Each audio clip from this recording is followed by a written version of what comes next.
Ayan o. Pagmamadali lagi ng mga nurse. Hindi na alam kung ano yung tinuturok.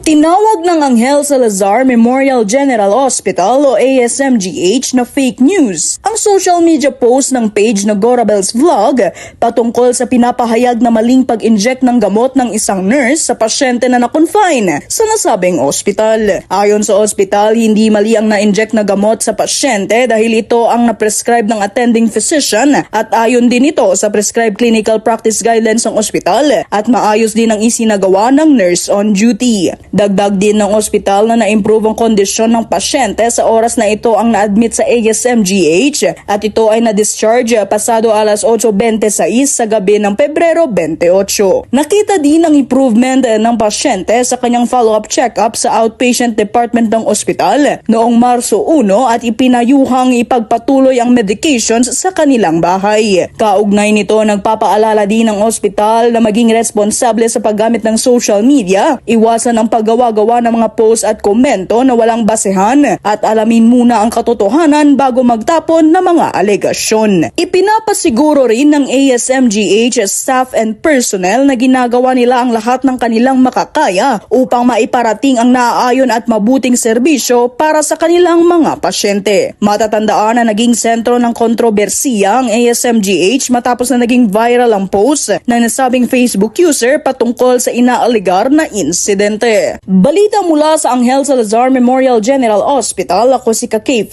Theresa Alessandra Flores. Para sa Kampiyon na balita, serbisyo publiko at kasiyahan sa probinsya ng Antique. Ang kampiyon na estasyon, K5 News FM.